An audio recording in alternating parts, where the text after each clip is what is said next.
Hello and welcome to the lock-in, the FPL lock-in, where every Saturday night myself and Trig and sometimes a guest are here to react to Saturday's FPL football action. We'll be here every Saturday, at least every Saturday when there's football on, between now and the end of the season. So if you're new around here, please do like and subscribe.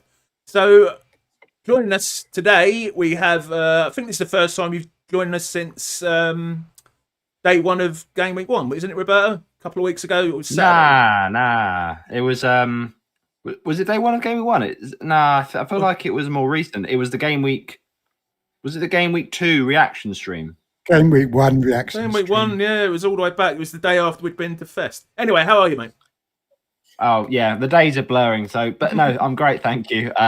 Great to always be on. And very happy to be on tonight because, yeah, FPL is great. I'm loving life. Trig, how you doing, mate? How's your game week been so far? I mean, we'll look at all our teams later, but...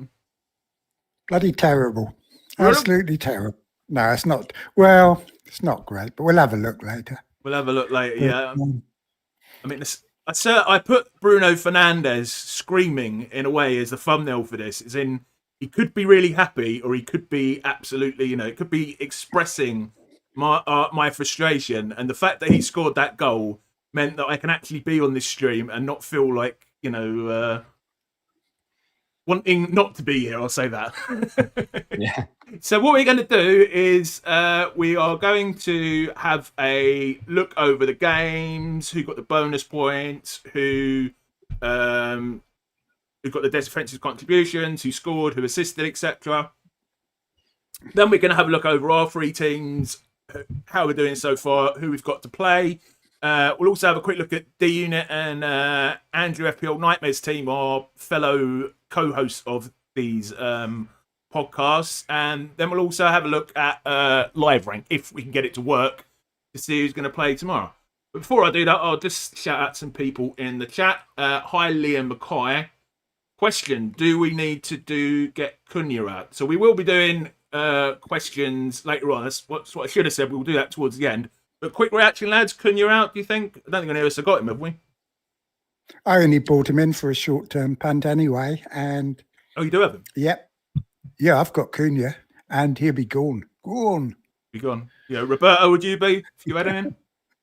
I mean, to be honest, I know hindsight's a wonderful thing, but I do think this Man United game was very much, as Nick just said, a one-off. I just think if you were on a free hit, fair enough, but yeah, if you brought in any United players, I'd just swerve them outside of maybe Dorgu if you think he's going to start next week, which he probably will. Or Bruno. Dorgu is absolutely rubbish. He was about the worst player on the field when they played Grimsby the other day. And he doesn't deserve to get back in that side. Absolutely hopeless.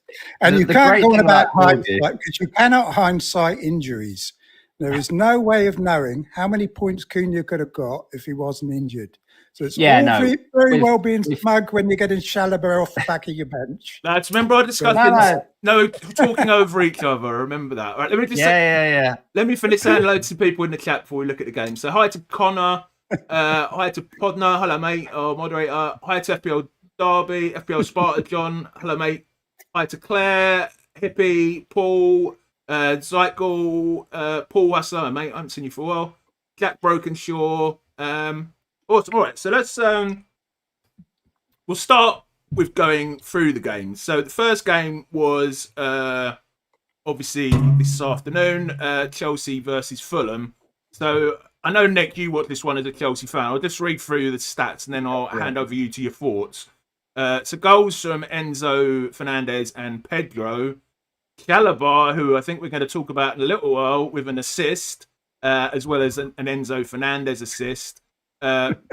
Bonus points went to Pedro, Chalobah, and Enzo Fernandez. So Pedro 3, Chalobah with 2, and Enzo with 1. And then defensive contributions for Caicedo. Look at that, 23, but he'll only get the 2 points, won't he? Chalobah and Tosin. Yep, that's the only ones there. And for Fulham, Petty and Berg, would they have got them? Are they midfielders or defenders? Do you know? Berg is a midfielder, so he wouldn't have got it. And Anderson obviously does, but Tete does as well. Yeah, okay. And Anderson and Sessegnon. So, Trig, what was your impression of this game? And, of course, you are a João Pedro owner, are you not? João Pedro and Sanchez. And Anderson of Fulham. I had him coming in for Strand Larsen, got 3 points. Oh, okay. But the first thing that happened was Delap went off injured after about 15 minutes. He's out for about 8 weeks. Poor old Nicholas Jackson. He was like Neville Chamberlain. He was getting off the plane in Munich, waving his contract around. Next minute, the phone went, "Get back here, son. You need it." And he's refusing to come back. So I don't know what's going to happen there. Really? But Chelsea, they've cancelled the Bayern Munich deal because we now don't have a backup striker, which is ridiculous. When you consider all the players that Chelsea have bought, and they've only got like 2 strikers. So, crazy. But first half, Chelsea were rubbish. Fulham were pretty good. Joshua King scored an absolutely fantastic goal. Oh, yes, sort of. Absolutely fantastic. And it was disallowed because of some kind of dodgy foul way back inside the other half. But it was an absolute brilliant goal. And for $4.5 million, he looks a real deal, especially now Pereira's moved away from the club. And if I was wildcard, and Josh King would be coming in.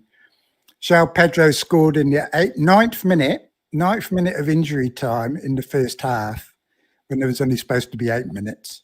So great header though. So he's really, really good. Then they got a penalty, and Fernandez wouldn't let João Pedro take it, or João Pedro let him take it, and so he's not on penalties.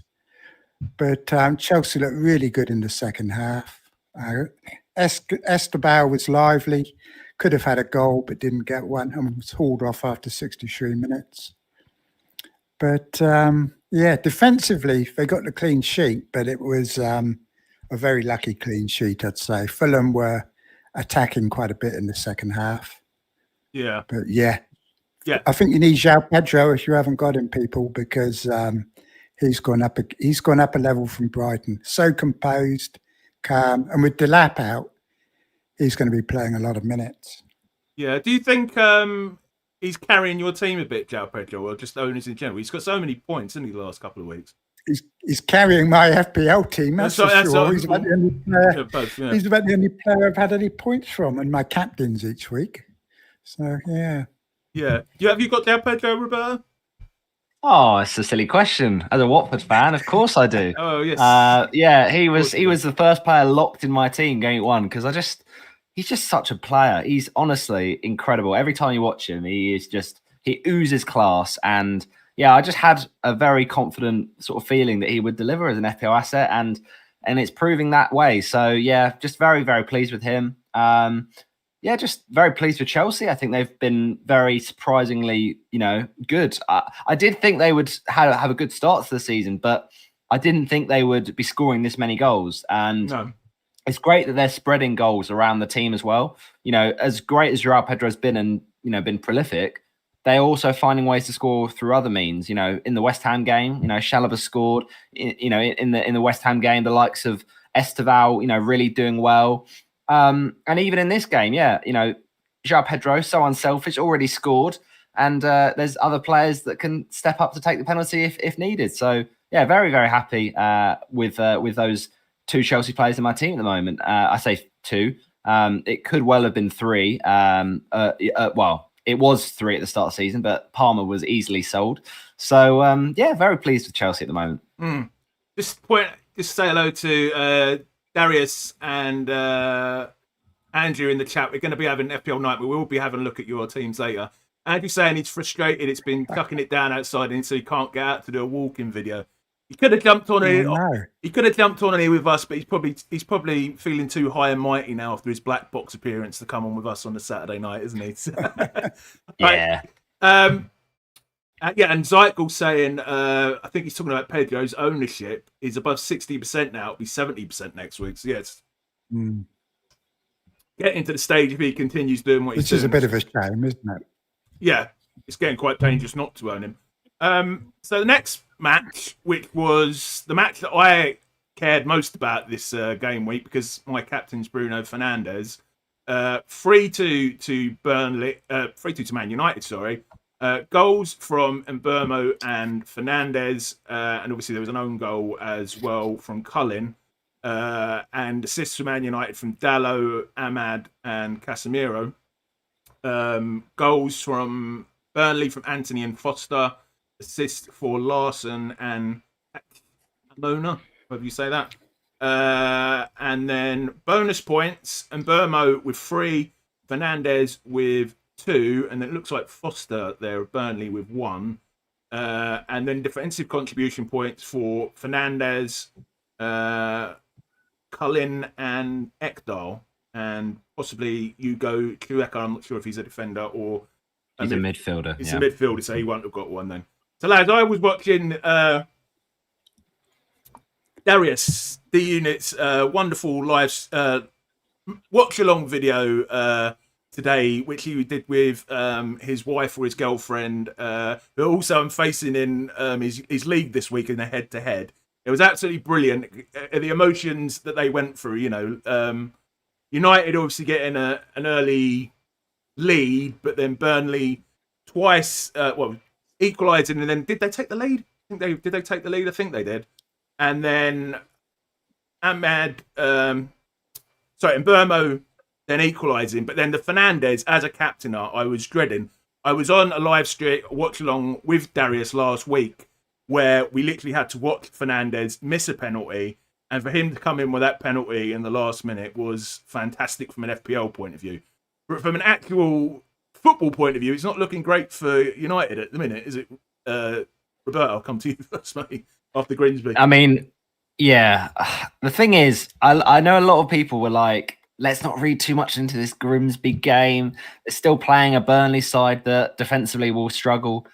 But we have to put Man United on equal footing to these Burnleys now. It's as simple as that. Like, they are just a mid-table club now, and they will struggle in these kind of games, because what we've often seen with Man United in the last couple of years is they actually have been better in the tougher matches because they're up for it, and they're better on the break. They beat Man City last season. They got a draw with Man United. Man United Liverpool was a draw. Like, these are the sort of games that they will be pumped for, but home to Burnley, where it's the banker, I can't feel confident about any of their players, because yes, Fernandes takes penalties, but even so, his goal today, all right, he takes his penalty and he scores at this time, but it's just relying on that. And I think sometimes you just got to pick players from a better team. Like, fair play if you went Mbeumo, but again, if you're going for captaincy in this game, you probably are hoping for a bit more of a scraping 3-2 win. So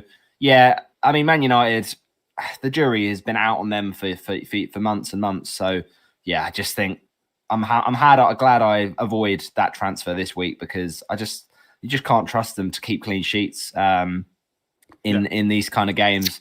And that's why I think, steering clear of their attackers is probably worth it. Yeah, I mean, you started Dorgu, didn't you, Roberto? Well, I had a little chat with Amarim. I had a little chat with Amarim before the game, and I said, right, hear me out, Amarim. I've decided to tactically put Chalobah on my bench. So if you could just do me a favour, start Dorgu on the bench today, and then just don't bring him on, and then bring him on in a future game week to get me loads of lovely points. Then that's what we had. We spoke in our Portuguese native language, and we had a little gentleman's agreement, and it all worked out. Right. Trig, you bought Cunha in. I mean, I've thought about it, but I mean, we'll see who he transferred in later. I couldn't bring him in, but you bought him in. But some people captained in. I mean, you can't say they're anything but unlucky, can you, when he goes off in the first half? No, exactly. I think it was really early as well, wasn't it? It was about 15 minutes. Yeah. He was looking pretty decent. I mean, we do not know what would have happened if he'd stayed on. I mean, they still scored 3 goals. I mean, Roberto's not impressed by 3 goals, but if you knew a team's going to score 3 goals, then that would not put you off making a captain from that team, would it? Because 3 goals is a reasonable amount of goals, and they could have had more. They had good chances. Bruno was actually very unlucky, I thought. I mean, they had another penalty, didn't they, that the referee gave, but they ruled it out, which technically they probably shouldn't because it wasn't a clear and obvious error. Yeah.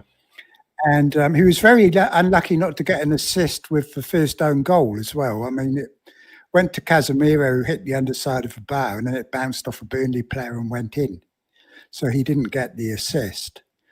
But I don't think you can criticise people for bringing in players for that fixture. I mean, it looked a very good fixture. If it wasn't for the Grimsby match, then, I mean, I thought there were going to be a big reaction to it. And there was, to be fair. They could have scored quite a few more goals. And if you brought in Bruno or in Fernandes, you're pretty much laughing. You got a goal and 2 or 3 bonus points. So it's just really unlucky with Cunha, isn't it? You're never going to complain about 10 points for your captain. I don't know what Roberto's on about there. But I'm just saying, I think you should aim high for captaincy, try and get the big 15-point haul. Well, we did aim high. It's not our fault he only got 10 points, is it? All right, let's move on. Sorry. Oh, by the way, I always captain the top of the poll. So I went on all the deadline streams. And Fernandes was pretty much top of all of them. There was one poll that had Wood 1% ahead, but they pretty much all had Fernandes at 34% for captaincy. So he was considered to be the best captain, despite what Roberto says. Okay, all right. Let's move on to Spurs-Bournemouth. So this was, I guess, a little. I wouldn't go as far as to say an upset, but a lot of people were predicting Spurs to do well after their start to the season. The 1-0 to Bournemouth. Evan Nilsson finally coming in for me as an owner with a goal, an assist for Senesi. And then, Corey, I've got a few save points. I know Andrew brought in on his Wildcard. And then Senesi, Evan Nilsson, and Brooks with the bonus points. Defensive contributions for Senesi. Adams, is he a defender or a midfielder? Oh, well, it doesn't matter, does it? Adams with 12. Semenyo. Adeli? Is that a midfielder or a defender, lads? Do you know? I don't know. It might be one of their new defenders, I think. So anyway, defensive points for those ones. So, Trig, I'll come to you first. Is this a shock or? I'll tell you what, right? Tottenham were absolutely awful in this game. Bournemouth scored in about 5 minutes. Evan Nilsson scored a goal. Then Semenyo should have scored a header quite soon afterwards. But Tottenham were appalling. Semenyo had Pedro Porro on a string all game. I mean, Pedro Porro got hauled off in 70 minutes on 9 defensive contribution points. He would have got defensive contribution points if he hadn't been taken off. But the whole Tottenham team was awful. I nearly brought Kudos in. He was very quiet. I'll tell you who was really poor, and that was Johnson. And with Xavi Simons coming in, I think Johnson is a problem. Richarlison was completely anonymous as well, absolutely useless. I wouldn't be surprised if they get the other fella back up to speed, Solanke, at some point, get him in there because Richarlison was hopeless. The best player for Tottenham was Van de Ven. But apart from him, they were all useless. Yeah, they deserved to lose. Combs, we've got a comment in here. Roberto auditioning for the Blair Witch Project 2. I think there actually was a Blair Witch Project 2, so Blair Witch Project 3, I think it would technically be. But and Senesi, how many defensive contributions did Senesi get? Because he got 12. He's looking like an absolute monster. Yeah, and he's only is he 4.5 million? I'm not sure. Nightmare's saying he's last on his bench. Yeah, so no, he's very good. He's the top of my wanted list at the moment. But the trouble is I can't get him. There's no way I better get him without using a wild card. But Bournemouth looking very good. Yeah, and I think Semenyo owners a bit unlucky. Yeah, you're a Semenyo owner, aren't you, Roberto? Were you frustrated? I mean, he's done well. They've done well so far, haven't he? Yeah, not really. I sort of gave this game as a sort of, allowed Semenyo to blank in this one because he's been so good to me so far. So, it's impressive though. Bournemouth, a very good team, and I think going into this season, a lot of people were doubting them with all the players they lost. But I think outside of that, that Liverpool game, which actually they probably deserved more in with how well they played. They've looked really good this season, and I think some of the stuff about how Bournemouth are going to do this season, I think they haven't changed a lot of their attackers, so I think it will just carry on. They'll keep doing well. So yeah, it's all good. Sean's saying look at Semenyo should have had a hat trick, and Brooks is one to watch, and Nightmare saying par for the course for Semenyo. He does tend to have those sorts of games, doesn't he? Right, let's move on to the next one, which I mean I don't know if there's really that many interests here for FPL. Sunderland 2-1 versus Brentford. The Parrots got Xhaka. Yeah, I know D Unit's got one of their Collins is the defender, hasn't he? So Lafayette and Isidore with the goals for Sunderland, Diarra and Xhaka with the assists, Thiago with Brentford's goal and Onyeka with the assist. I wonder if do you remember when we looked at this last week, Trig? Brentford had about I've not looked at it yet, they had about that's right. 6 players on defensive contributions. Jade, of course, missed a penalty. And bonus points, Lafay and Isidore seem to be sharing 3 bonus points. Do they get 3 bonus points each if they share now? And then the third one gets 1. Is that how it still works? I think that's how it works. And then Thiago will be on 1 then, and defensive contribution. Look, they're quite. Oh no, they're not. It's actually a bit different today, isn't it? Collins again now, and Van der Berg. I think Yelena's got Van der Berg, doesn't she? Mm. And Lafay will got 1. Yeah. So I mean, anything. Oh look, Gooey's on the pitch again at least. Although I've got rid of him now. Any thoughts on this? Do you want me to talk about this? Yeah, go ahead, mate. Go ahead. Right, this game, Odango or Dango, whatever he's called, had a pretty good goal. He was like a couple of hairs offside, and so he would have had a goal. He was quite popular, wasn't he? Mm. And Xhaka was very good as well, and Lafay, who scored the goal for Sunderland, was pretty good. Pretty even match, but Sunderland did well to win this match. And Adringa didn't start. He was on the bench. Gooey only played about 5 minutes. But another promising display from Sunderland. I mean, I guess they got a bit lucky and Sade missed a penalty, didn't he? But overall, a pretty good result for Sunderland, I think, there, isn't it? They're on 6 points out of 9. So I think they're going to be difficult to beat at home. Thiago, of course, scored. He's done quite well, hasn't he? I mean, he's done a lot better than Strand Larsen did, and at a cheaper price as well. So you don't know that before the season starts, so unfortunately. But he's turned out to be pretty good. Yeah, Brentford looking in trouble, Roberto. I mean, I said this was a 6-pointer Wednesday, and I got shot down for it. Yeah.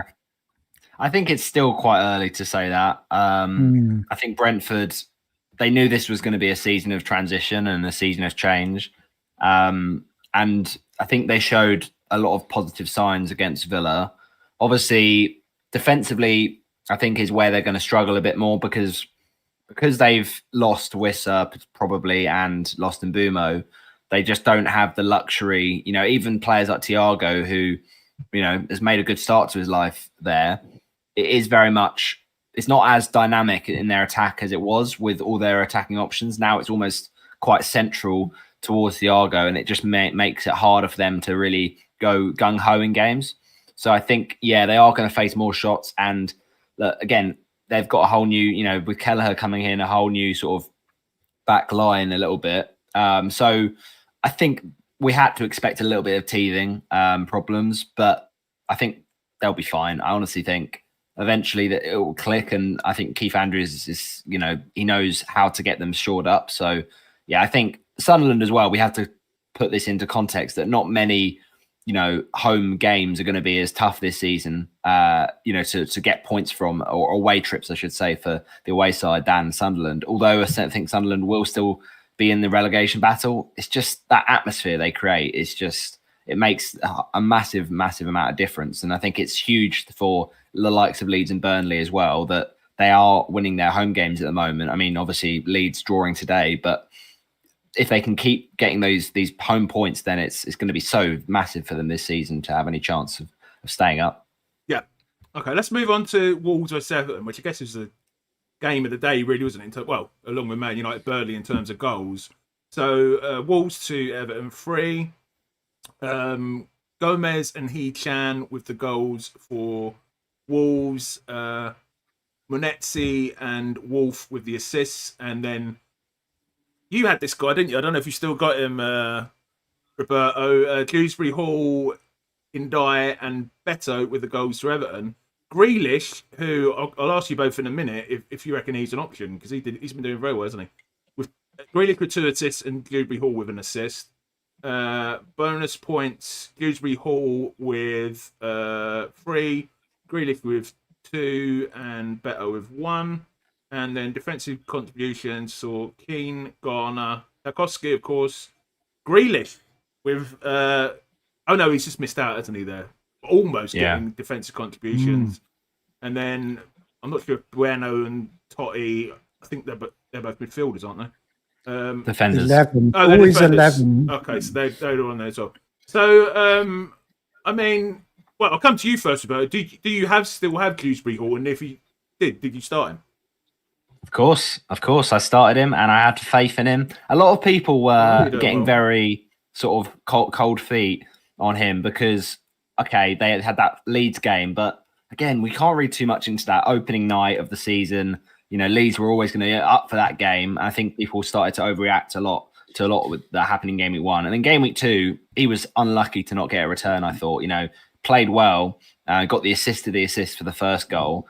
And this was a sort of fixture where, I didn't understand people selling him really for this game, because this was a sort of match where it was likely to get returns, and it was lovely to see him get a nice big haul in my team with 12 points this week. So yeah, very, very pleased with him. And it just shows sometimes fixtures breed form. And definitely one that, you know, is a nice budget option at that price. Yeah. Trig, you're just doing your disappearing act. Any thoughts? I mean, I know Ndai, our channel podcast host, Darius, was very down on him this year, but he started all right, hasn't he? Oh, that's right. He was, wasn't he? He was, why has anybody got Ndai? What a useless pick. But he was very good again today. Grealish is making them all look good. And Grealish does indeed look like an option, I think. If he's going to start getting defensive contribution points. But I'm very worried about Wolves and Agbadou, because he didn't even get defensive contribution points today. And they're looking pretty bad. They've lost Strand Larsen. And I think they're going to be in a relegation fight. They could be worse than Leeds, I think. So, Leeds looks all right. You know, those Leeds defenders have done really well to start the season, haven't they? I mean, do you think with Grealish? I don't know if you've watched any of Everton's matches. Have they released him in the way that, you know, everything that sort of Pep Guardiola kicked out of him, he's suddenly being allowed to do things again? He said the same himself. He said he feels like he's free. And can play the way he wants to play now. It's almost like at Man City, he was put on a leash, but now he's been sort of set free, and he's able to express himself. And I think a lot of the time when he plays wide as well, it just helps his creativity, because he can get those crosses into the byline and take on the fullbacks. But he was just shoehorned into a position at Man City where he wasn't allowed that freedom, and you sort of had to fit into the system. So no, I think it's great for him that he's back to his free best. Yeah. Just having a look at the comments here. Got presume he said to Andrew, presume you hit the wildcard button after he hit the black box. And Dave Wilshire also saying how great Andrew was on black box. We will have a quick look at Andrew's team later. Just when all these people are commenting, he seems to disappear from the chat, unfortunately. But all right, so let's get on. He's probably disappeared from the chat because he knows the game we're about to talk about, which was Leeds 0, Newcastle 0. I mean, before we even talk about this, I'll read through it. I mean, very strange team selection, I thought. But, I mean, basically, we can go to defensively, Goodmanson, Rondon, and Goodmanson on 3 bonus, Botman on 2, and Rondon on 1. Defensive contributions for Longstaff. That's it, actually. And that's it. I mean, what did you think, Trig, when you saw Alanga and Barnes benched? I mean, considering I didn't know Alanga was benched. I think they were both benched. Yeah, I mean, considering we're not exactly flying at the minute anyway in terms of players to choose. I was just shocked as a Newcastle fan. I was shocked by that. I would have thought they would have definitely played Barnes. I mean, a lot of people wanted him as a short-term punt, didn't they? Well, it looked on BBC Sport. It had Livramento on one wing as a forward, Jacob Murphy on the other, and then Asula. And I'm just like, what are they doing? What are they doing? It's just maybe he wasn't right. Might have been something wrong with him. Maybe. I'm going to watch that tomorrow. Nightmare Thursday Nightclub. He's going to watch with his wife soon. Sorry, that's on my list to watch tomorrow. Yeah, but as a game, I mean, if you're going to start with such a weakened team, I suppose you kind of expect to draw, don't you? I don't know if either of you saw the game. No, I haven't seen this one. Roberto's probably seen this one.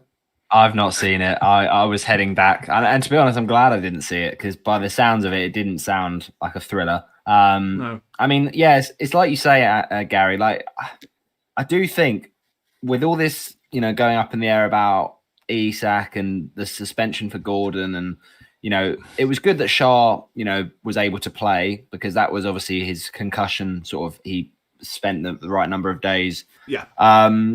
But I just think, when they were struggling for attacking options, I mean, Asula obviously scored last week, but I'm a bit confused about that. I thought Alanga was pretty, exciting as a pick, but maybe not, maybe it's nailed on.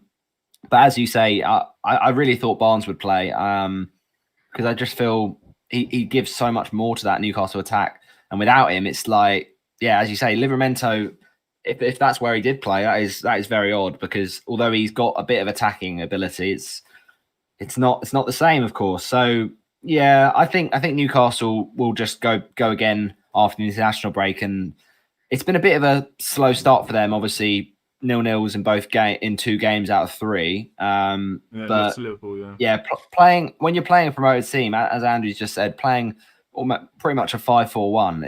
It's a weird thing to do because you'd think that would be a game that they would have to target to go all out for. So odd one. Yeah, Andrew's saying it's an atrocious game. Hippie's saying he has Goodmanson, which is great. Denver had him on 3rd bench, unfortunately. Unlucky, mate. Alfie saying had Langer in my free hit, but sucks. Guess they weren't going to score anyway. That's not a bad decision, I don't think, mate.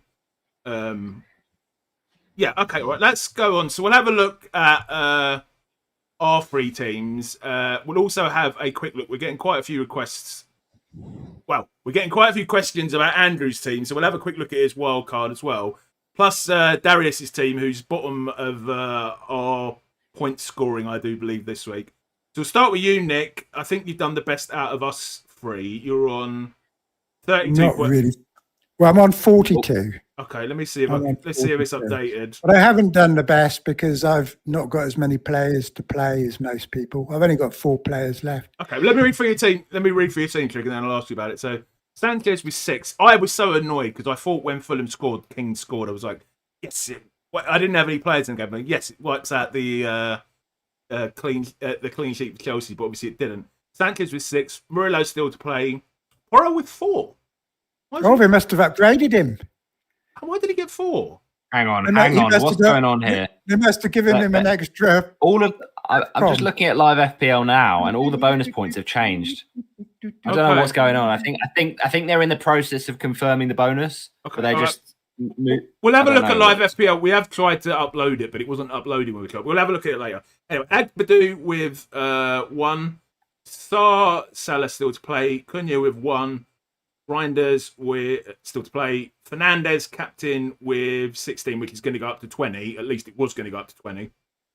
Cal Pedro with 6. And then Strand Larson on Neil. What were your transfers, Trig? Why didn't you get rid of Strand Larson? Because I didn't have any free transfers left. My transfers were Wirtz to Cunha and Palmer to Sarr. I bought Sarr in the end. I was going to get Kudos, so I was quite relieved that Kudos blanked today. But so João Pedro's got 9 because he's got the street bonus. He did a goal line clearance. He was slipping away in his bonus points, but he did a goal line clearance, and they're worth like 9 bonus points or whatever. So so he got the full bonus. And Fernandez is on 20. But other than that, it's a shit show. But very pleased to see that Pedro Porro has been upgraded by a couple of points. They must have given him an extra defensive contribution. Yeah. It seems that... Is he on 10? Is he on 10? It's really weird. Yeah, well, it says Porro's got 12 contributions. Oh, he was on 9 earlier on. Oh, so we got defensive contributions. How is that possible? That I'm not sure. They were supposed to be 5, and he was on 9 of them after the match, and it's gone up to 12, which seems like a hell of a jump. I mean, are the people just going and having coffee? Where, you know, the people who are supposed to be marking these things down, and then they come back, you know, and he's made contributions or something. With this website, you never know if it's a mistake. It'll probably go back down to 2 again in half an hour. Quite possibly, yeah. But see, you're happy, not happy because you've had quite a few players play. That's what you were saying before we started. It's only really Cunha. It's only really Cunha and Agbadu that have failed. I mean, Anderson's coming off my bench for Strand Larsen, and he got 3 points, which is all I was expecting. So I'm not too unhappy with that for like someone off the bench. But it was mainly because I'd bought Cunha in that I was annoyed. Do you know what I mean? Because obviously when you bring someone in, you kind of pay more attention to their score, don't you, rather than the players that have been in your team for a while. So to bring someone in and then only get 1 point, it feels like more of a failure. But I mean, realistically, it's just a bit of bad luck with an injury, isn't it? I mean, it happens to all of us. Yeah, at least you didn't captain him. Same with Strand Larsen. I mean, I would have had him as captain. I bought him in to captain him, but I bought him in before the Grimsby match, and I wouldn't have known where I was captaining after that Grimsby match. Fair enough. So, so let's look at my points. I'll quickly refresh and see if it's updated anything. So I have got 32. Oh, it has. You've got 32. Yeah. Oh, you got your bonus now. So mine might be up there now. Yeah, it probably is. Yeah. So Sells in goal still to play. I've not really had many players play. So I'll tell you what my transfers were. I took out Guy, whatever you say his name. I also took out Palmer and replaced them with Reinders, which is one thing I'm a bit nervous about because I had such a decision yesterday about who to bench. But anyway, and so I bought Yorkeris in for Guy and bought Reinders in for Palmer. So my team, which to be honest with you lads, after the penalty, I'm pretty happy. The first day, got a very good team. I'm fairly happy with. So Sells get to play, Porro with 4, Murillo and Conta still to play, Anderson, who I think I may regret playing over Reinders, but whatever, still to play. Fernandez captain with 20, Salah and Wirtz, and then Evan Nilsson finally getting me a return with 8, and then Gyökeres and Mateta still to play. Yeah, I'm pretty happy with this, lads. Like I've still got 1, 2, 3, 4, 5, 6, 7, 8 players. I couldn't really ask for much more than today. I mean, I literally was. Very rare that I actually get up and scream about, in excitement about another team apart from Newcastle scoring. But that's what I was doing today with Fernandez. It felt like I've had a bad start to the season. Not quite as bad as Darius and Andrew, but it's been pretty bad. I was ranked 8 million, just above 8 million going into this game week. So, yeah, I'm pretty happy. I mean, it all probably will fall apart tomorrow. But any thoughts on my team, lads? It's good. I think you've made better use of your transfers than I have, and your team's suddenly looking pretty good. I mean, for the purposes of the tape, I think we should ask you whether Gyökeres was a review pick, because it's the same one that Krellin and all of those ones made. Was that a review pick, your Arsenal striker? It wanted me to get It wanted me, sort of. It wanted me to get rid of Gyökeres and Evan Nilsson. It wanted me to get Evan Nilsson out and Gyökeres in, and it wanted me to get Palmer out and Tielemans in. So it was influenced. It was influenced by review, but I did not want Tielemans, and I wanted to get rid of GUI because I think now this sets me up for a decent bench boost. And I've got. I mean, it's going to be a call. It's going to be a decision between who to play between Winders and Anderson each week, but I guess we've got to think about it in a different way now, haven't we? That we've got a bench boost. We've got, I don't know. It's good for the bench boost. Yeah, you made the same transfers as but Tielemans. That's the ones that Bakar made was Tielemans and. I don't fancy him. I don't fancy him. No. No. He's very much a spreadsheet pick, isn't he, Tielemans? Yeah, he'll get the odd good week. Hi, Terry Dawson there, and to Joseph, just seeing them in the chat. But yeah, he's not. I mean, to be honest, Reinders is a defensive move as much as anything because if he ends up going off, I've paid 5.7 for him. I didn't want to end up spending. If he keeps going like he is, I didn't want to end up spending 6.1 on him in a few weeks. You know what I mean? So that was. If he goes off this week, Gary. If he goes off this week, it might not be so. Can I ask the rationale, Gary, over starting Wirtz? Because I've seen a lot of people benching Wirtz or selling him this week. What was the thinking of playing him over Reinders? I don't know. He's a more attacking. At least historically, he's a more attacking midfielder. I don't know what will happen. I mean, I wasn't going to get rid of him. I think Trig's quite brave to get rid of him, considering they've got Burnley coming up next week. If he, it is next week, isn't it? It's in 2 weeks. If he fails against Burnley, then he is leaving my team and never coming back again. But Trig. No. My plan was to take him out and then do Cunha to Gakpo for next week. And see what's happening with Ekiteke as well. So I haven't really been brave because I haven't deserted Liverpool assets. I just want different ones because I don't like Wirtz. Okay, fair enough. But yeah, I'm quite happy. Any thoughts, Roberto, before we move on to your brilliant team? Yeah, there's a few players in here that I don't want to complete feel analysis. Like a bit. Well, but I feel like they're a little bit vanilla. A little bit of vanilla. We can do that on we can do that on Wednesday, Roberto.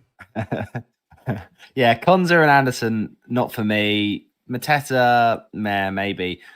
I think you are quite reliant on your captains giving you a good week each week. I think.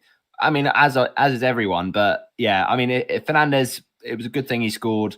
Evan Nilsson, fair play, because the first couple of weeks probably were running out of patience with him. I think it's solid.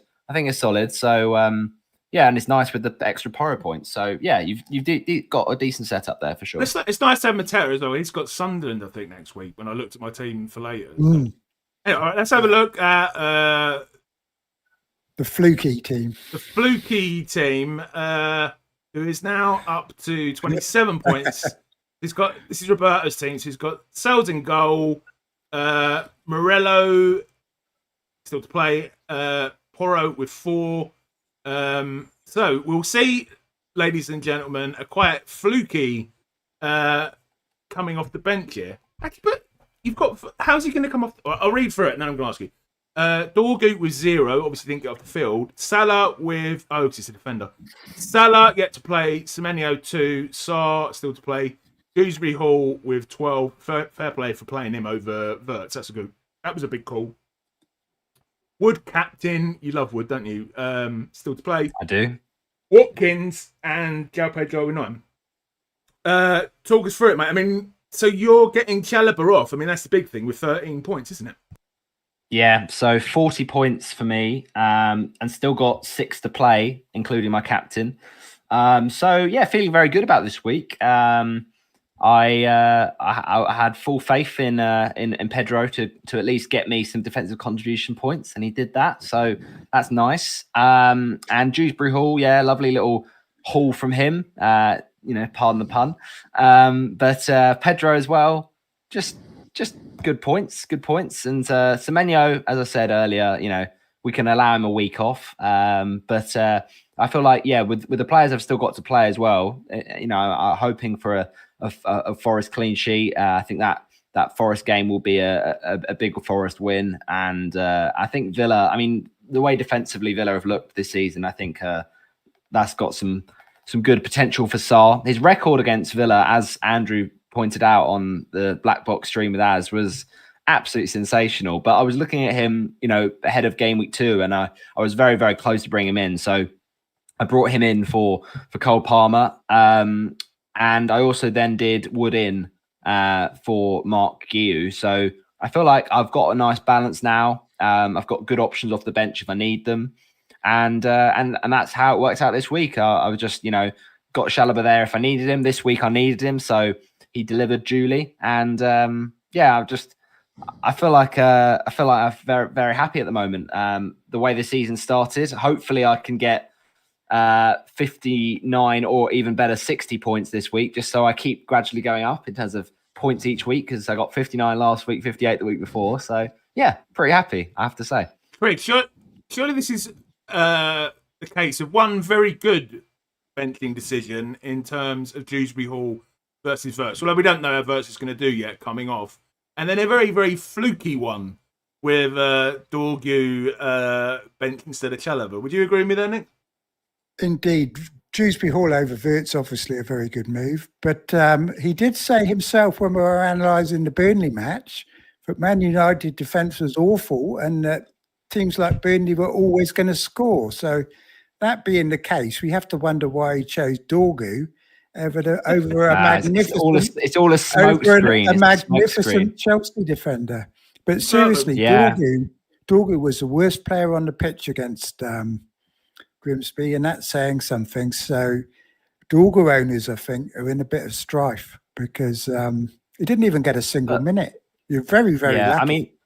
In that to be fair, if that's the case, then I'm cool with it because I'm very confident in the rest of my defenders, and this is why I think it's important that you have good squad depth for the start of the season. I'm seeing a lot of teams being hurt by weak benches at the start of the season. We see things happen, right?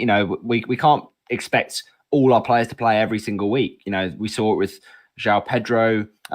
We saw it with Palmer in the game against West Ham. We saw it with the likes of Cunha going off and Ait Nouri getting injured. So, these players will get injured. I think it's important to have 2 good subs to come on if they need to. And then, the third slot doesn't need to be necessarily incredible. And you can kind of think about that more when you get to sort of bench boost territory. But I'm happy to just roll with his team because I think Dorgu got his rest. So now he's due. And the fixtures for Man United aren't great, but the point being is they don't have to be because he doesn't have to start for me every week. So when the fixtures do get better, he can just come in where needed. So yeah, all good in the hood. Okay, all right. So we'll move quickly to the live. So this is FPL Live Rank, the part that I've got working.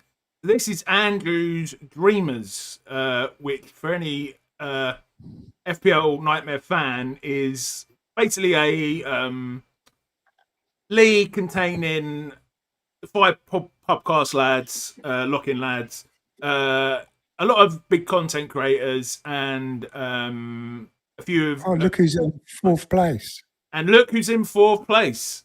Nick. Not for long. And look who's in 2nd place. Roberto Hollis. Oh, no. He's not, is he? Oh, yes.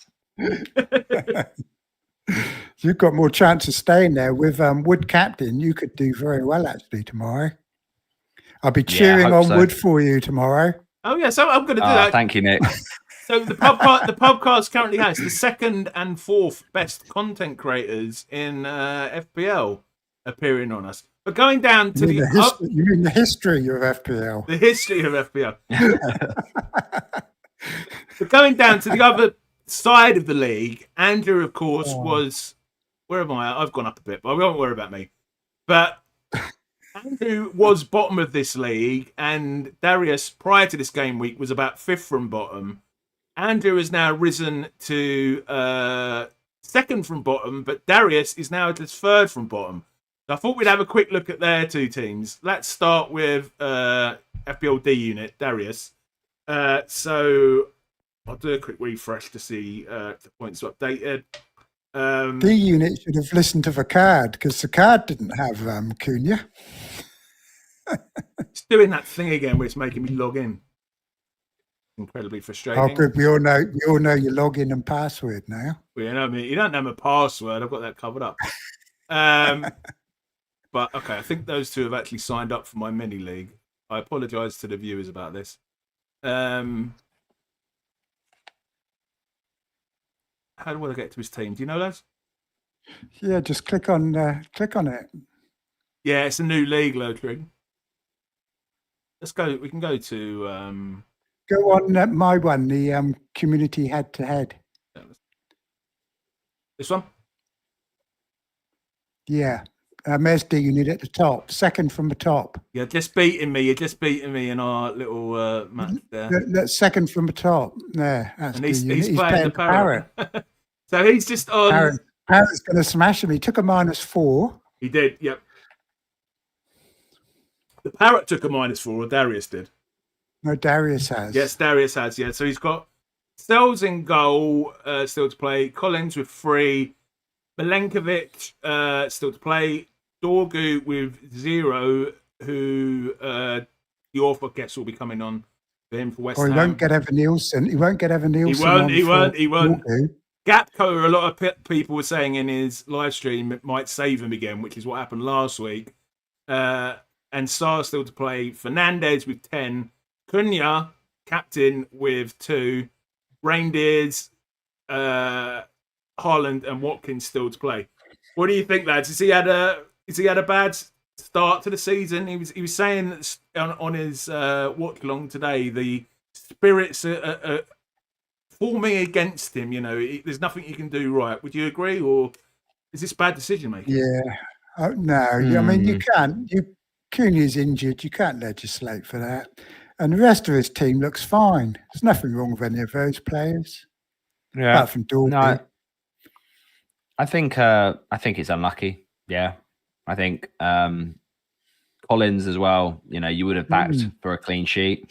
But yeah, I mean, let's see if Evan Nielsen comes off the bench, because then that could make a big difference. But I don't expect any of those players to not start. So yeah, no, there's some good bits to this team. I think the only problem is you're going to be getting a West Ham defender off your bench, which is never an ideal scenario, but it could be worse. Could be worse. What was your Milenkovic could get 20 points tomorrow, couldn't he? Or somebody could. What was your decision both to bring Sarr in? You both did that this week. I'm assuming Darius did as well. Is it just the two fixtures coming up, Sunderland and Wolves? Yeah. I mean, to be honest, Gary, the next 4 or 5 fixtures, I love him for.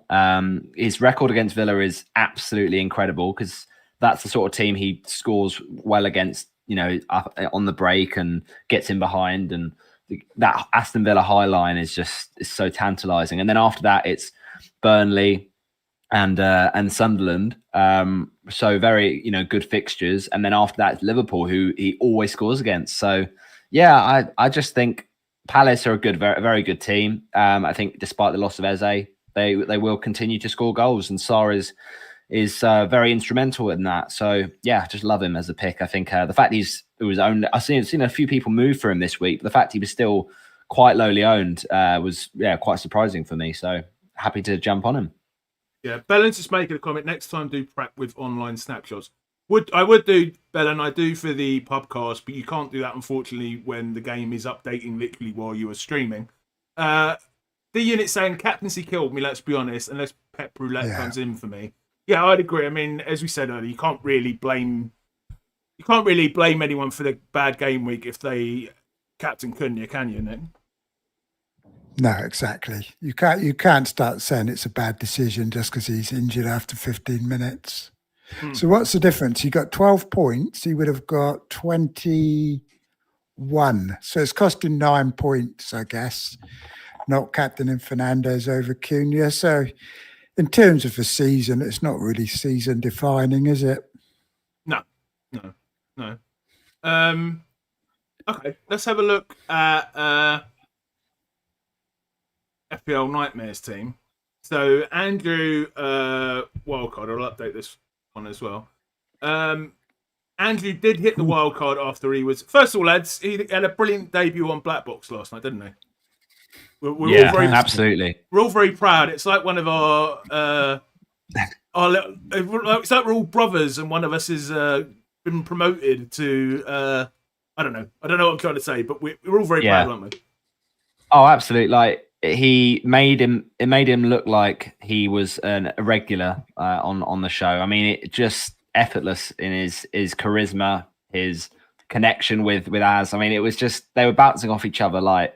There was electricity in the air. It was fantastic. And I think the thing with Andrew, what he does so well is he knows how to captivate an audience. He knows how to get everyone, watching and hanging on every single word. And the way he, as a lot of people pointed out in the chat last night, he finds ways to make light out of bad situations. 20 points going into that Black Box debut probably was in his... Not even in his, wildest nightmares. But the fact is, he found it as a way to kind of entertain the, duality of FPL. And sometimes that's really hard to do when you've had a bad week to sort of not take it to heart. But Andrew did a brilliant job. And I saw a lot of people say they thought it was the best Black Box ever. And I have to, agree with them. It was a sensational episode. And yeah, just really great to see Andrew. He a lot of the time he complained about rambling, but all the best people ramble, as Andrew, always knows. He says it for me, but honestly, I think sometimes if you just let your mouth speak your truth, it can change worlds. And Andrew certainly did do that last night. So yeah, absolute legend. Yeah, Ricky Rich FPL is saying best Black Box ever. I mean. I'm not going to go quite as far as that, but it was certainly probably the best one this season. Trig, what did you think of our man's performance? It was great. It was a great debut, wasn't it? Best one since Mark left. I'll say that. Yeah, I'd agree with that. And he did. A lot of fun. Yeah, he blended it really well. It was really good. Anyway, let's have a look at his wildcard team. So, for the audio listeners. Vicario with 3, Porro with 4, Livramento with 6, Cucurella with 6, Cunha captain again, unfortunately, unlike Darius. Ooh.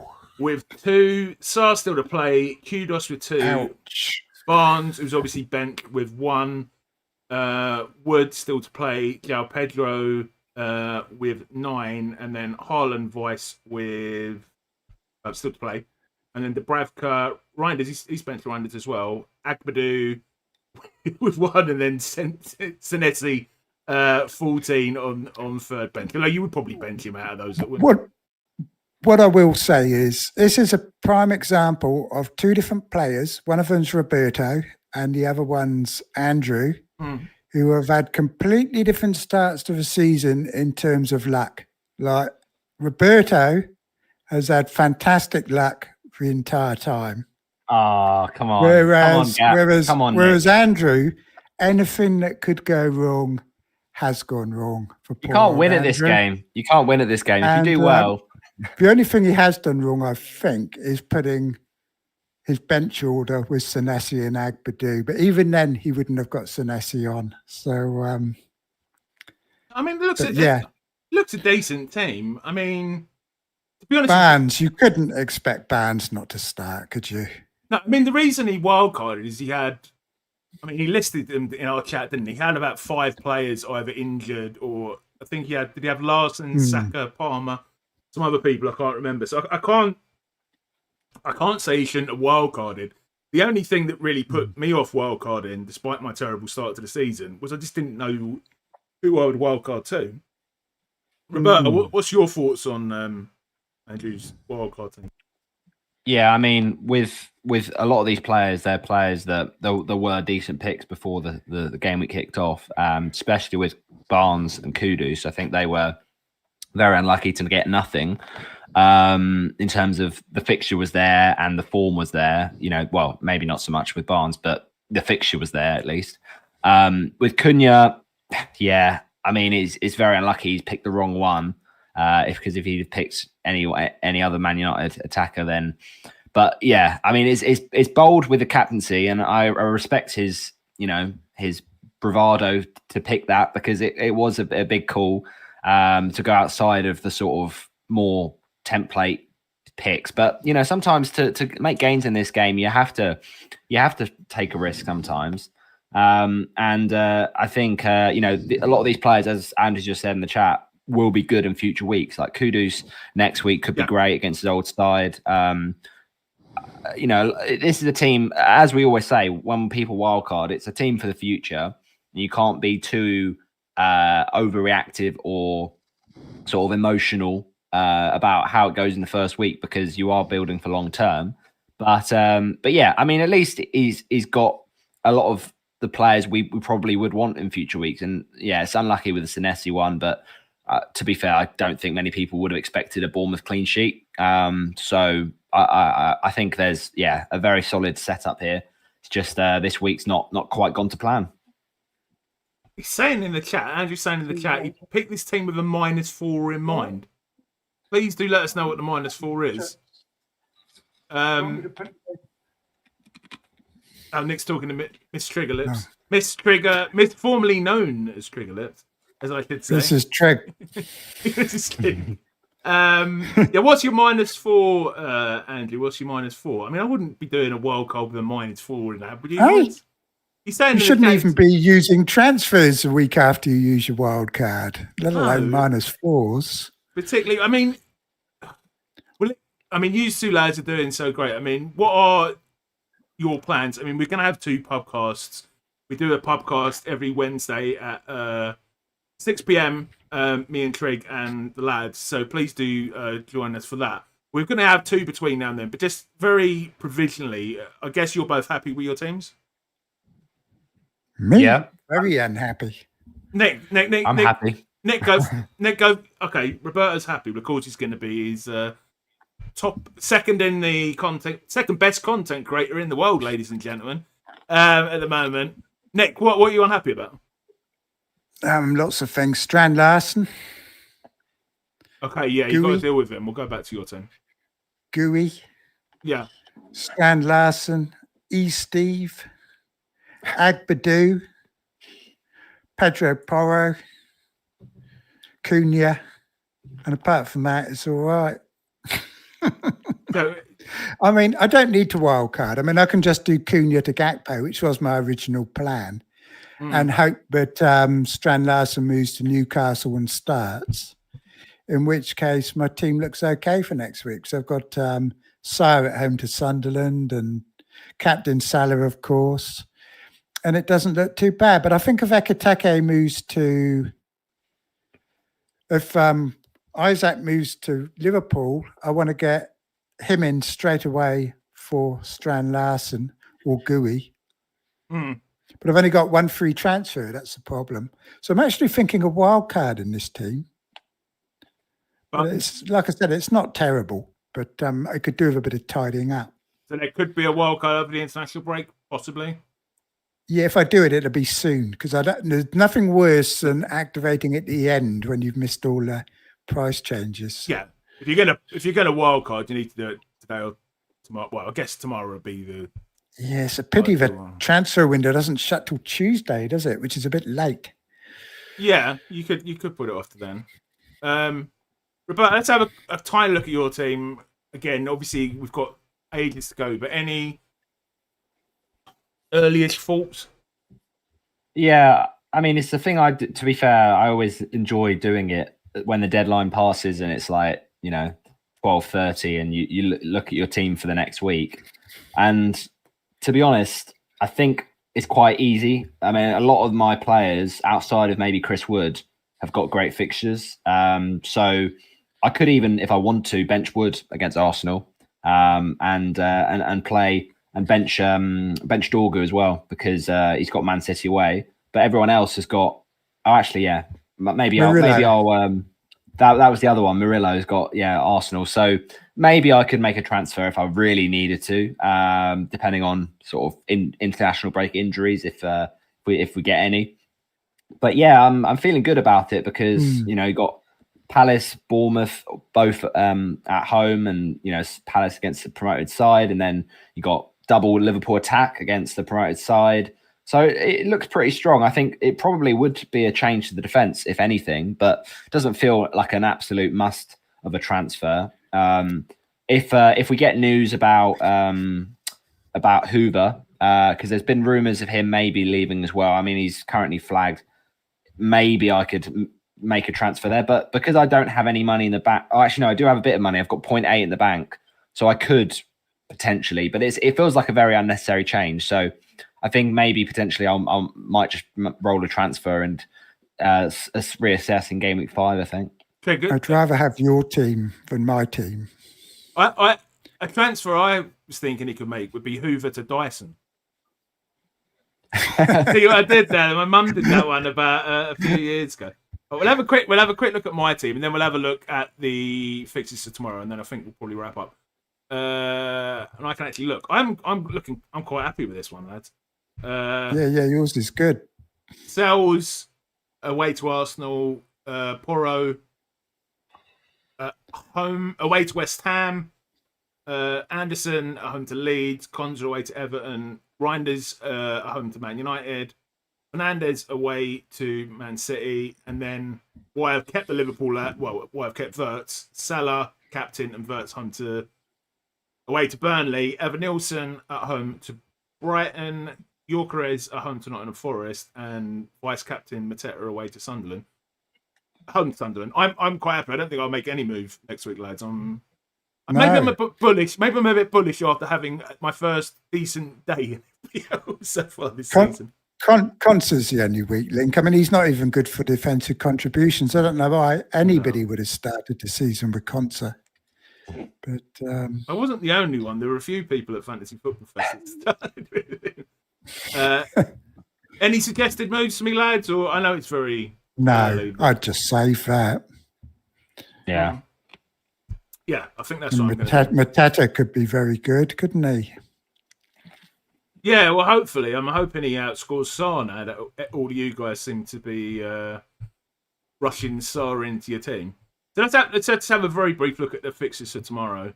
By the way, we'll do a quick Q&A at the end. So if you've got any questions, please put them in the chat. I'll also write that in the chat. I'm dreading this Forest game with Chris Wood. Yes, take us through the... you were going to cheer him on. Cheer him on for a red card. So Brighton versus City first. What are your thoughts on this one? I mean, I've benched Reinders. Am I going to regret that, lads? Doubt it. Probably not. Why? I don't really rate Reinders. I think he's a poor man's Dewsbury Hall. He probably is. Poor man's Dewsbury Hall. He might not even play. Trig, can I hand over to you to guide us through the fixtures while I quickly go to the pad of my nose? Yeah. So Brighton, Man City. I think Man City are the favourites, aren't they? I don't think many people have captained Haaland, but I mean, he was a viable captain choice. What's Andrew doing there? I mean, Gary doing there? He can't decide whether or not to powder his nose or powder something else, I think. What? But I don't know about Reinders. I'm not optimistic, but I never am. I'm always expecting the worst from my players. But I hope he does play, because a lot of people are like you with points on the bench, and I don't want all their points coming on. Points on the bench are the best, Nick. Join the dark side. It's great, because then when you have these unexpected injuries, you're laughing like this week. It's brilliant. I'm not happy about Murillo, so I'm looking for a big return from Murillo this week, because he's starting to worry me. He's not even getting defensive contribution points, is he? No, he's not. But to be fair, like a Forest defense is across the board has been poor, isn't it? I mean, they're not likely to get them against West Ham. I've seen Paqueta's out, or whatever his name is, isn't he? He doesn't want to play because he might be going to Villa, so he doesn't want to play. So that should improve the chance of Murillo getting a clean sheet. But then again, everybody's got at least one Forest defender. So I don't know if I even want him to get a clean sheet unless you've got the goalie as well. Yeah, I've got double, so hoping for a Sells pen save. That'd be nice. So just having one maybe is not even enough for a green arrow. But I don't know if Fernandez is going to play, is he? They signed him from Southampton the other day. So he's pretty decent, I think. I'm hoping that Forest and West Ham kind of get a bit of self-respect and make an effort this week. Yeah. Liverpool, Arsenal, I just do not know what's going to happen there. I'm a bit worried now about the Arsenal striker because so many people have brought him in based on the FPL review. They've all gone for him, which was quite convenient, wasn't it? Palmer got injured just at the right time when review was recommending him. So it sort of made a nice, easy transfer for everybody. I mean, everyone always says it, these games are tight, but I'm not convinced it will be this time. I think this game's got goals in it. You know, a lot of the time Arsenal, when they go away to the sort of big six teams or the traditional big six, you know, they often try and keep it tight. But I just don't see this game being like that. I think Liverpool have got lots of goals in them. I expect Salah to get a few. And yeah, I wouldn't be surprised if this is like a 2-2 or a 3-3, potentially. Well, Liverpool can't defend, so they're going to have to score some goals, I think, aren't they? Yeah. But unless they set up defensively. I mean, you never know. Wirtz could be benched for this one. But you know why I bought Sarr? You know why I bought Sarr? One of the main reasons was because it was in the last game of the game week, and I knew I only had about 3 players playing on the last day. And I thought, if I get Kudos, I'm not going to have anybody. And so I thought I'll get Sarr in instead of Kudos. So you reckon scientific reason? You reckon Villa are going to do well at it, Trig? No, I think I got Kudos. I got Sarr in more for next week. I don't think he's going to do anything. No, I think he's going to be rubbish like he was last time I owned him. But and without Eze as well. Without Eze, I mean, I do wonder whether we're all being a bit over optimistic on Sarr, to be honest with you. Yeah, but there weren't that many choices. There weren't that many alternatives. I'm feeling quite bullish on Gyökeres getting a couple of goals tomorrow, or at least an assist. Yeah. No, I don't blame you. FPL Freshly Noel just commenting. You know, they've not been great Liverpool defence the first couple of game weeks, have they? No, they've been very sloppy and very open. Yeah, we were just talking about that game. I mean, I would be very surprised if Liverpool gets a clean sheet in this game, just because Arsenal, even without Saka and without potentially Odegaard as well, they are a very dangerous team. The thing with that game though is I could just see I can picture it. I can see another Rice assist. I think Rice is being overlooked a little bit, like just because his routes to points, his price, and he's not a sexy pick, you know, admittedly, but he just always finds ways, because he's always on the pitch, he always finds ways to eventually get some return here or there. So yeah, maybe if he wasn't taking up an Arsenal spot, if let's say he was the same price but for a worse team, I think everyone would have him. It's just because of the fact he's, you know, taking up an Arsenal player where you probably want to have one of their defenders, one of their fullbacks, or one of their centre backs when the fixtures get good. I don't think people will triple up on them with Rice by game week 7. I think it will be with other Arsenal assets, which I think is pretty harsh on him because I really like him as a sort of differential. Okay, so let's finish. We'll just trying to find. We've got a few questions in here. David Wilkinson, I love Gary's player pronunciations. Can't wait for him to try and say Watermaid. Oh God, I don't. I've only just learned how to say Agbadoo, so that will probably take me another month, won't it, Trig? Topic Bricks is saying, who do you guys think are the better 5 to 5.5 million defenders going forward? I'm not so sure on Poro. Trig? I'm not sure on Porro either because, mind you, a lot of people are saying that Xavi Simons is going to start taking all the free kicks and all the set pieces. But that's not actually, I think, correct because at Leipzig, he didn't take any of the set pieces. He's the one that creates for them by getting fouled all the time. He's a very dribbly type player. So that could actually be good for Pedro Porro. There might be a lot more set pieces for Tottenham. So I wouldn't take him out just assuming that he's going to lose his set pieces because I don't think that's the case. But he was absolutely awful today. But I think Van de Ven's probably better value at 4.5 if you still want a Tottenham defender. Or Senesi. I don't think you have to stay at 5.5. You know,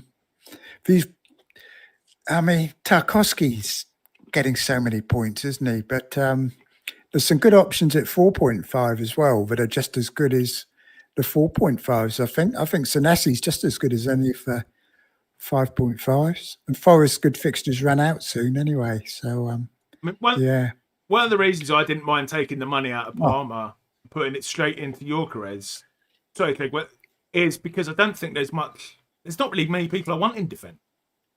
No, Munoz. That's the one he should get.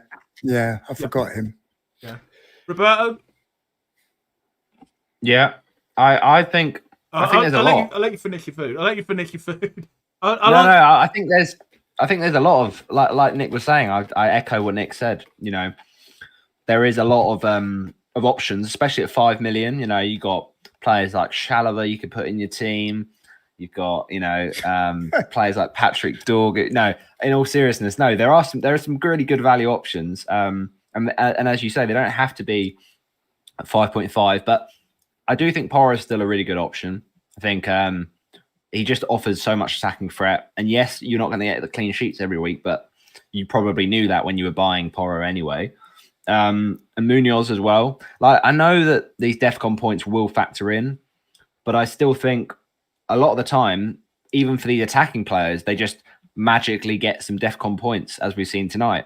So just picking players based on that, I don't think is enough. I think having them have attacking threat and at DEFCON is where you get the sort of bingo players. So I think, maybe some of these more attacking fullbacks, even at 5.0, like if you really want to go for someone who's probably going to play every week and got a bit of goal for it, like I know Brentford have been struggling, but I still like Collins. I still think he's one that in the future could do well. We can't just be too reactive about these first 3 weeks. And look, we're predicting the future. We're not sort of just trying to talk about the past all the time. I think Brentford will get better, and a lot of these players have goal threat. So yeah, I think there's quite a lot of options. But as I agree with you, Gary, I'd still, if I had the choice, want to play like 2 defenders each week because there's not loads of, expensive players that I want.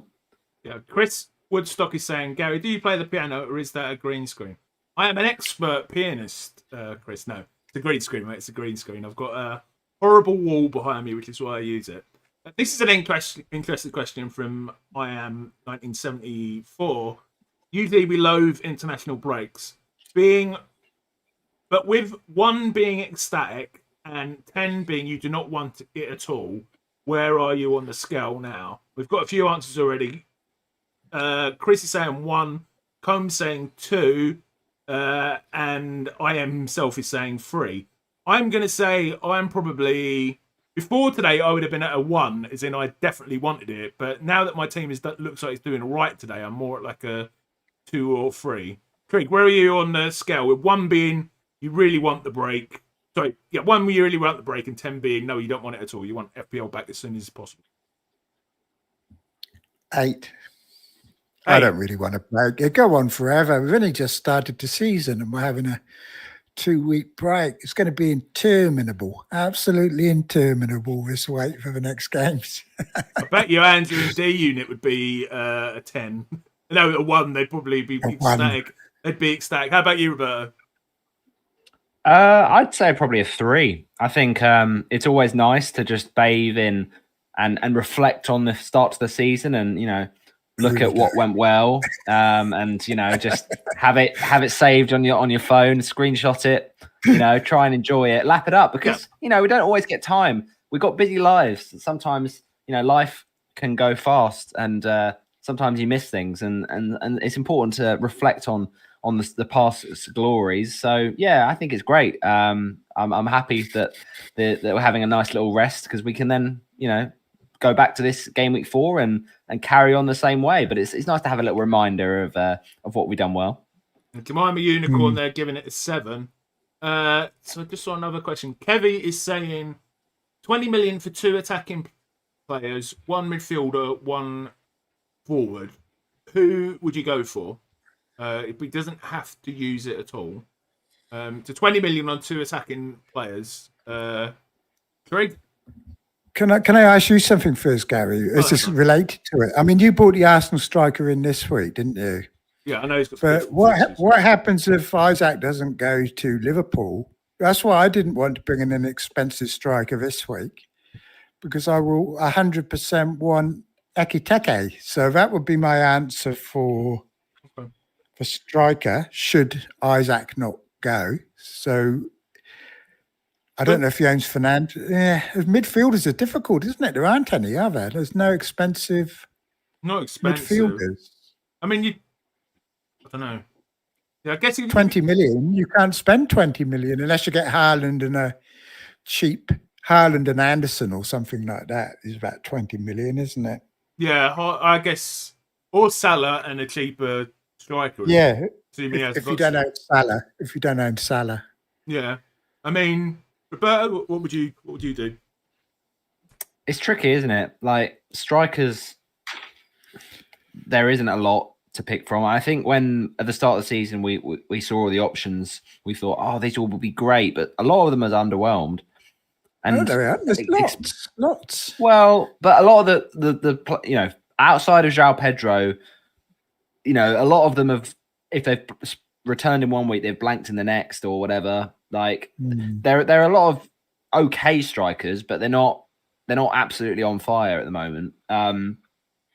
With the attacking players, like as you said, outside, when you go sort of looking at the prices in midfield, it's Salah and then a massive drop. It's weird how much of a gap there is, and a lot of the expensive midfielders outside of maybe Bruno this week have been sort of underwhelming. So I think there is a lot more value in the midfield than we expected, because at the start of the season I think there was a lot of doubters around those 5.0, 5.5 midfielders, but they're actually doing better than a lot of the sort of 7.5, 8 million ones. So maybe we just sort of go maybe cheap at the back, cheaper midfield, and expensive up top if we can.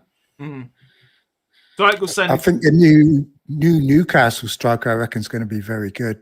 I mentioned him in my latest Saturday review, because I think he's going to be great. Wolfhands or whatever he's called. He's going to be really good.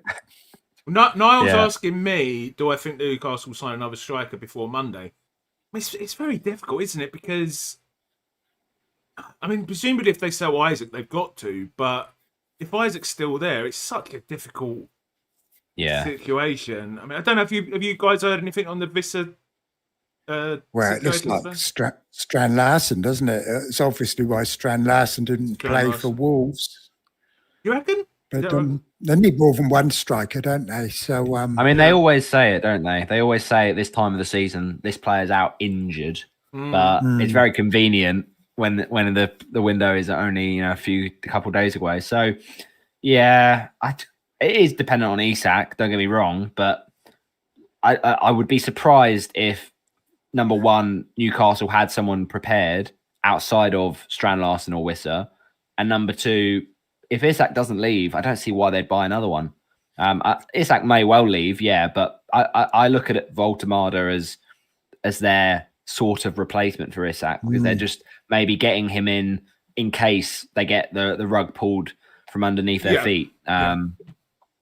Liverpool, despite saying they don't need one, they really do need one. They can't just rely on Ekiteke. They've got nobody else, have they? No, that'd be really weak. But I didn't. So they really need somebody else. Gakpo could play centrally. Well, he could. He could, but I mean, if Ekiteke picked up a 2-month injury or something, they'd be screwed, wouldn't they, without another striker? Yeah. Do you know how Darwin Núñez is getting on? Where did he go? No. Did he go to Italy? He went to Saudi, didn't he? Oh, did he? Oh. Who cares then? I see João Pedro, not João Pedro. What's his name? João Felix scored a hat-trick on his debut in Saudi Arabia the other day. Oh, did he? Yeah, he got a hat-trick.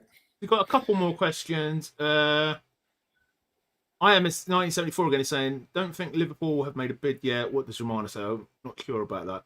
Okay, we'll go for another 5 minutes. If you've got any more questions, put them in the chat and we will answer them. Otherwise, we'll end in 5 minutes. I mean, while we're doing that, I'll just say, please do like the stream if you've enjoyed it. Please do subscribe if you're new around here.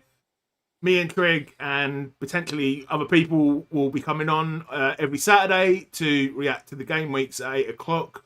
I'm not sure if we're going to do one next week, Trig, because there's no games to react to, is it? And we've got 2 PubCasts to fill as well. So I think we'll probably have enough to talk about. So we'll probably take a break next Saturday and be back in 2 weeks. But the FPL PubCast, which is the weekly stream that we do on a Wednesday at 6 o'clock with a preview, which is a preview stream, will be on this week and next week. This week I've got Roberto coming on with FPL Fran, which I am very excited about. And the following week, hopefully it will be me, Trig, Darius, FPL D Unit, and Andrew Let's Talk FPL Nightmare, where we can quiz him a bit more on his wildcard, Trig. Hopefully it will be going well for him. Okay, doesn't look like there's any more questions coming in the chat. So lads, any final thoughts before we wrap up? And perhaps you could tell people where they could find you, Roberto.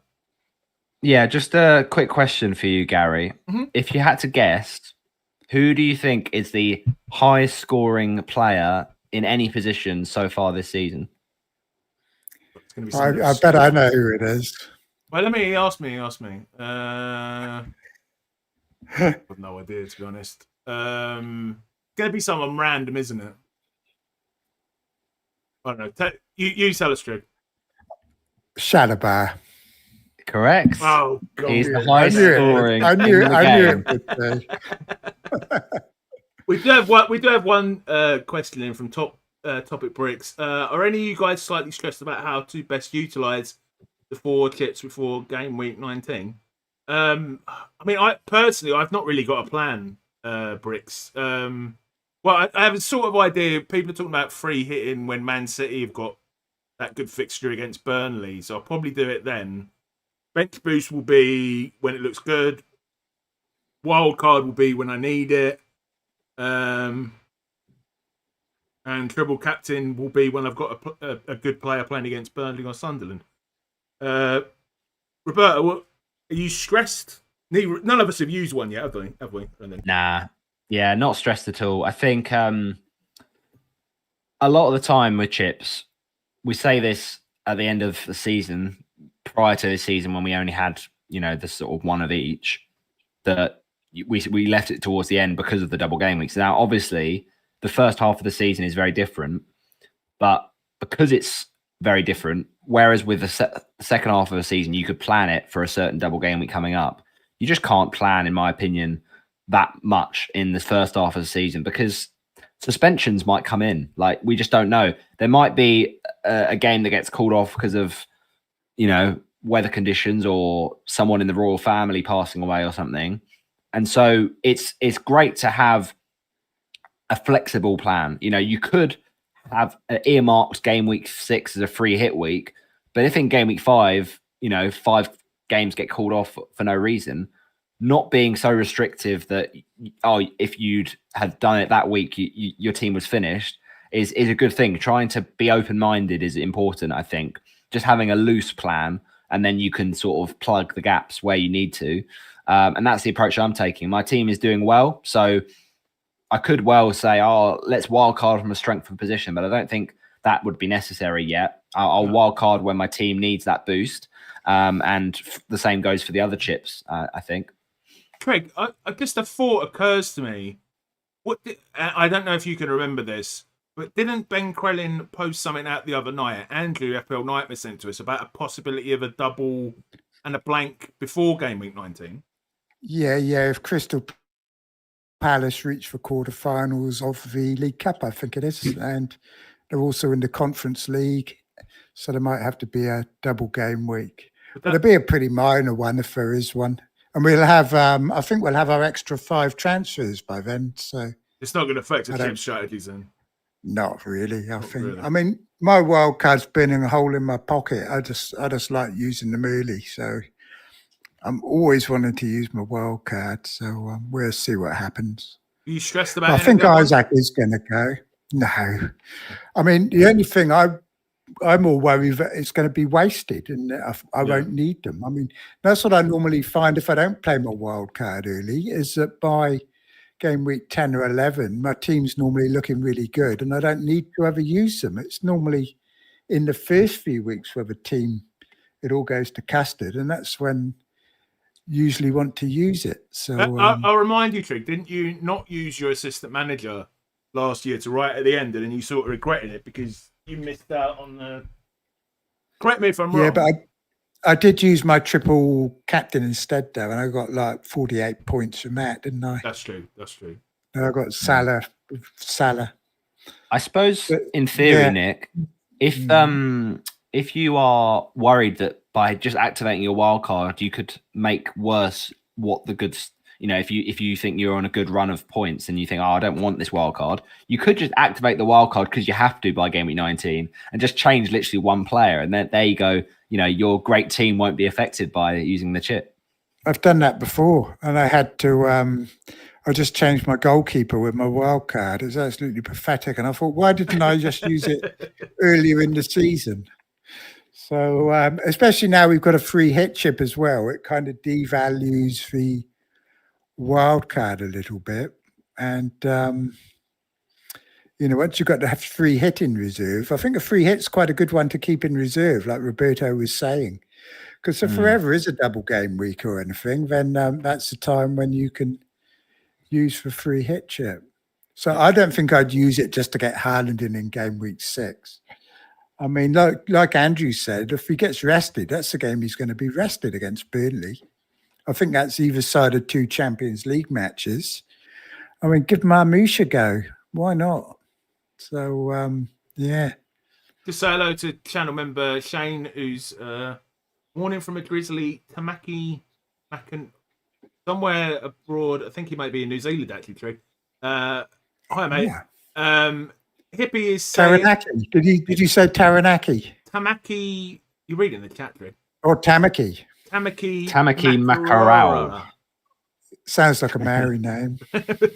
Hippie saying, who should I captain in game week 4 out of Haaland? Salah, Gyökeres, Eze, and João Pedro. Salah. is the answer to that, I think. I wouldn't be surprised if he blanks, though. Really? He's so peripheral now, isn't he? I know, but it's Burnley. Yeah. You're away to Burnley, though. Not at home to Burnley, like United. Yeah. I don't know what Champions League game they've got. Would there be Champions League a few days later or not? I don't know if it would be that week. Not sure, too. Sure. He could be away with Egypt as well, couldn't he, over the next 2 weeks? So you never know. Something major could happen, couldn't it? Yeah.